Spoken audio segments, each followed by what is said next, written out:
Bon ok, aujourd'hui je suis chez HVR77 pour un essai hyper rapide. Franchement, si je le fais sous les 5 minutes, c'est déjà beaucoup pour essayer la Svartpilen 801. J'avais déjà essayé la Vitpilen 801 ici même. Je voulais surtout voir ce que ça a changé. La position de conduite, l'élévation du guidon est un petit peu plus importante sur la Svart que sur la Vit, puisque maintenant la Vitpilen n'a plus de guidon bracelet, donc c'est quasiment la même chose. Il y a le shifter et autre joyeuseté, donc ça va être pas mal et je vais essayer de faire assez rapidement. Donc je voulais voir si avec une position légèrement différente on avait moins envie d'arsouiller, ou si le moteur nous demandait de toute façon d'aller vite. Et puis si c'est pas assez bien, l'essai sera pas publié, puis c'est tout quoi.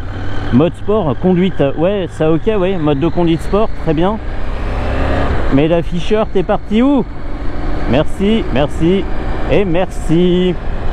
Toujours très joli hein, cette présentation jaune et blanche sur fond noir, ça fait des contrastes magnifiques. On est un petit peu plus haut sur la route, les bras, j'ai l'impression plus écartés, les épaules ramenées plus vers l'arrière. Donc une position qui incite moins à la déconne. Mais quand on a un bicylindre comme celui-ci entre les jambes, on reste pas sérieux très longtemps. La fiche technique de cette Svartpilen 801, elle est très proche de la fiche technique de la Vitpilen, donc je la rappelle pas, hein. Je suis parti très vite exprès, juste pour voir à quel point la position ça calme.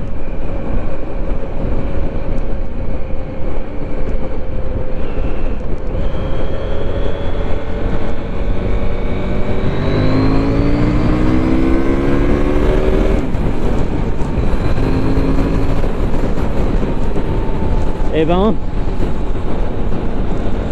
il n'y a pas de quoi être calme là. J'aime bien ce moteur, il est rugueux, il fait du bruit, il vibre juste ce qu'il faut, il encaisse très bien les rétrogradages.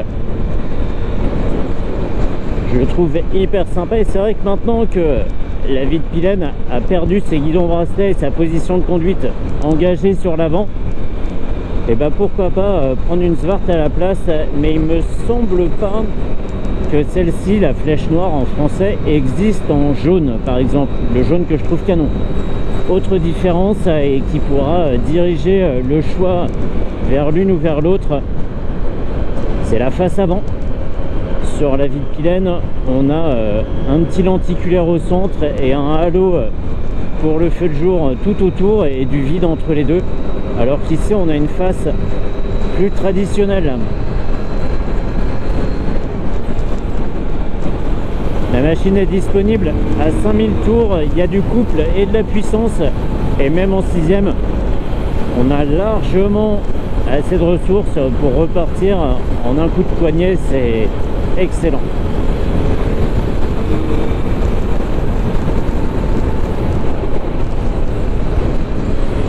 Je peux déjà dire qu'elle n'est pas moins sportive que la Vitpilen, ça c'est sûr. La position change pas grand chose. Et encore une fois, hein, l'élévation du guidon, c'est quoi? C'est 3 cm de plus sur celle-ci, à vue d'œil. C'est pas énorme.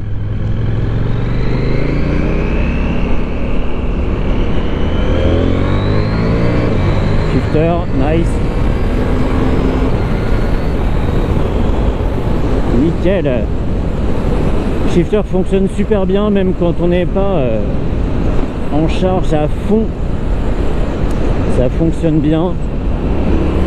Ce qui n'est pas le cas sur toutes les machines, hein. Il y a des shifters un peu délicats où il faut être bien en charge, au bon régime pour qu'ils fonctionnent comme il faut.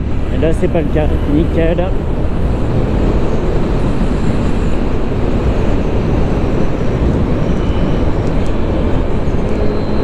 Enfin, elle encaisse bien les rétrogradages, hein. Yes, même jusqu'en seconde, 8000 tours.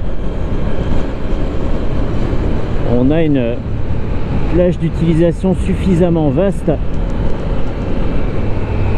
pour pouvoir en faire ce qu'on veut. Et là justement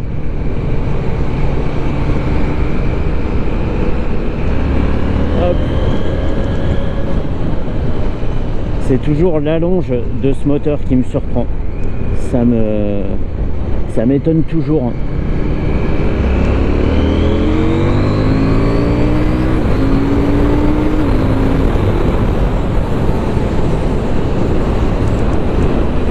Nickel. Cet essai, c'était clairement n'importe quoi. C'était la curiosité qui m'a poussé à le faire. Si ça sort, c'est que le résultat de la vidéo me convenait. Si ça sort pas, c'est pas grave. On passe à la suivante. Et c'est tout. Mais au moins, voilà, je saurais que la Svartpilen, c'est pas une moto d'endormi, hein, franchement pas. Allez, on peut en rester là. Merci à Pierre pour le prêt de la machine. Je retourne à Ponto Combo et je peux rentrer chez moi, aller me reposer un petit peu. C'était du sport, hein. Ouais, je viens de voir qu'il y avait un moucheron éclaté sur la lentille. J'espère que ça a pas duré trop longtemps et que c'était pas trop gênant. Ouais, c'est ça, hein. Plein de moucherons sur la route là.